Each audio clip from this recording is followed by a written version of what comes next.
नमस्कार, you and yoga में पुनः आपका स्वागत। आज के अंक में हम कुंडलिनी जागरण के विषय में एक महत्वपूर्ण बात पर चर्चा करेंगे जो कि बहुत कम लोगों को पता है अथवा बहुत कम उसके बारे में कुंडलिनी के साधक अथवा कुंडलिनी ज्ञान देने वाले चर्चा करते हैं, और वो है कि क्या हम नाड़ी शुद्धि का अधिक अभ्यास करके शीघ्र से शीघ्र कुंडलिनी जागरण कर सकते हैं। आज इसी विषय पर प्रकाश डालेंगे। रावण संहिता और मंत्र और ओंकार और शिव सर्वोदय ये साथ साथ चल ही रहे हैं और आपको समय समय पर इनके वीडियोस प्राप्त होते रहेंगे। आज के अंक में चूँकि मैं देख रहा था कुछ ग्रंथों को, तभी मेरे मन में विचार आया कि आज का अंक कुंडलिनी जागरण शीघ्र कैसे हो और इसमें नाड़ी शोधन क्या हमारी सहायता कर सकता है, इस विषय पर कुछ प्रकाश डालूं। तो उसका एक बहुत अच्छा श्लोक मुझे मिला, वो आपके साथ शेयर करना है। तो देखते हैं कौन सा श्लोक है। आपकी स्क्रीन पर शेयर हो रहा है, घेरंड संहिता से लिया गया है, घेरंड संहिता के पंचम उपदेश से। अगर इस श्लोक पर ध्यान दें और पूरी तरह इसका पालन करें तो यह निश्चित है कि नाड़ी शोधन का अधिक अभ्यास करने से कुंडलिनी जागरण में अत्यधिक सहायता मिलती है और यह बहुत शीघ्र ही पॉसिबल हो जाता है। तो ये एक सीक्रेट है कुंडलिनी जागरण के लिए जो बहुत ही उपयोगी है और बहुत से लोगों पर हमने देखा कि इसका बहुत अच्छा प्रभाव पड़ा है। तो कुंडलिनी जागरण के लिए, कुंडलिनी को ऊर्जा देने के इच्छुक साधकों के लिए ये आवश्यक है कि वह नाड़ी शोधन का अभ्यास अवश्य करें। तो आइए घेरंड संहिता से हम जानते हैं कि यह किस प्रकार शास्त्र सम्मत है कुंडलिनी जागरण के साधक के लिए नाड़ी शोधन का अभ्यास करना। तो देखते हैं घेरंड संहिता 5वां उपदेश 34वां श्लोक। मलाकुलासु नाड़ीषु मारुतो नैव गच्छति प्राणायामः कथं सिद्धस्तत्त्वज्ञानं कथं भवेत् तस्मादादौ नाड़ी शुद्धिं प्राणायामं ततोऽभ्यसेतु। अर्थात शरीर की सब नाड़ियों के मेल से आवृत होने के कारण प्राण सुषुम्ना में सरलता से प्रवेश नहीं करता है। सुषुम्ना नाड़ी में प्राण का प्रवेश जब तक नहीं हो सकता जब तक कि प्राण की शुद्धि नहीं हो जाती। और प्राण की शुद्धि कैसे होती है इसके बारे में आगे बताएंगे।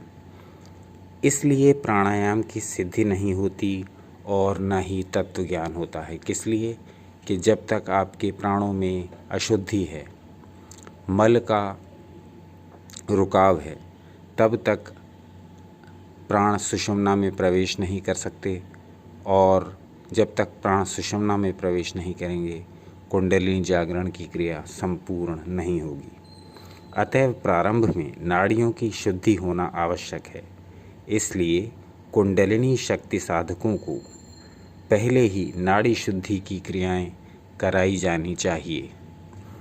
तो स्पष्ट निर्देश दे दिया है घेरंड संहिता में कि जिसको भी कुंडलिनी जागरण करना हो उसको प्रथम नाड़ी शुद्धि कर लेनी चाहिए। नाड़ी शुद्धि आवश्यक है।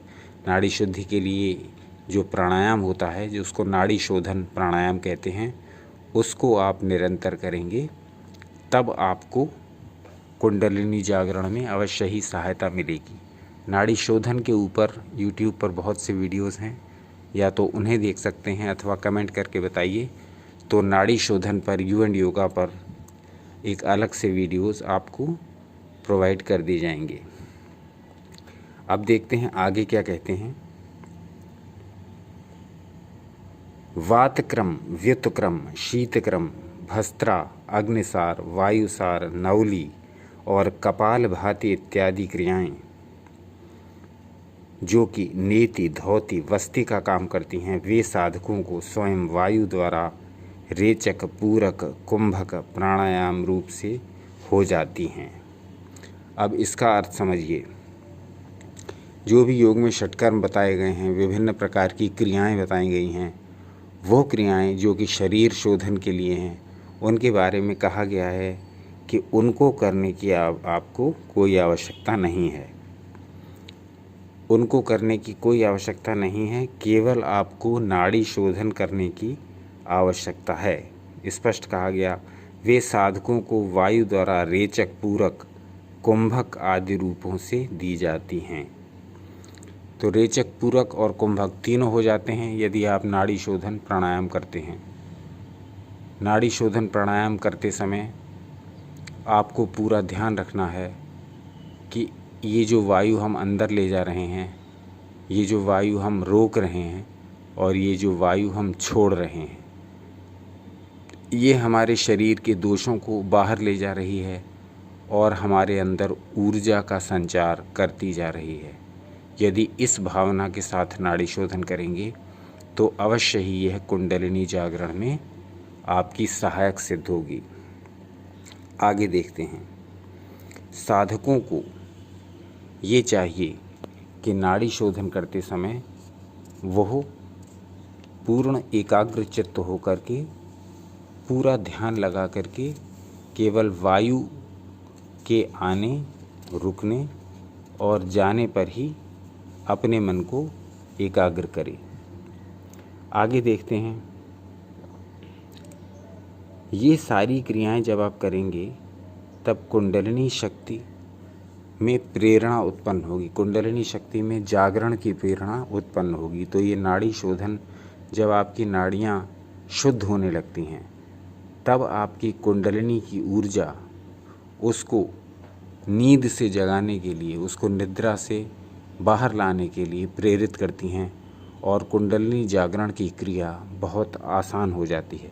तो ये नाड़ी शोधन एक प्रकार से कुंडलिनी को जगाने के लिए बूस्टर डोज का काम करता है और जैसे जैसे आप इस क्रिया के अभ्यास को बढ़ाते जाते हैं वैसे वैसे आपके कुंडलिनी जागरण का रास्ता खुलता जाता है। तो जब नाड़ी शोधन होता है तब बहुत सी ऐसी क्रियाएं होती हैं जिससे नाड़ी के मल बाहर आते हैं, नाड़ी का वेस्टेज बाहर आता है, शरीर का विकार बाहर आता है, शरीर, मन और आत्मा के जो विकार हैं वो बाहर आते हैं।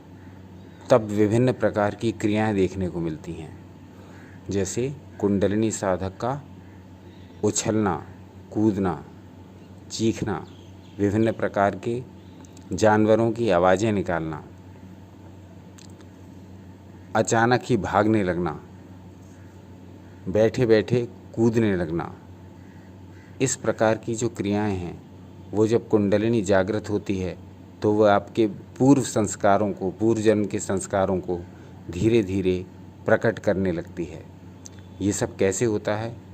यदि आप इस विषय में जानकारी चाहते हैं तो कमेंट करें।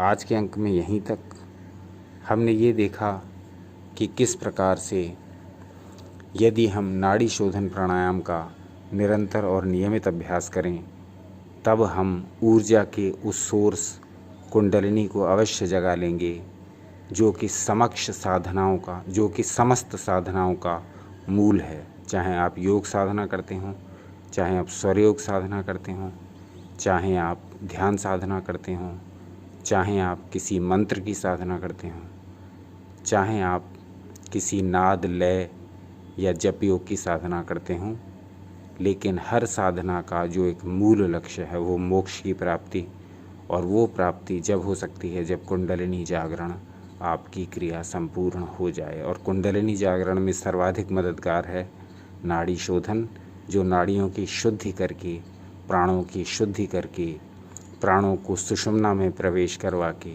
आपको मोक्ष की प्राप्ति बहुत शीघ्र करा देता है और इस जगत में जीते जी ही परमानंद का लाभ लिया जा सकता है।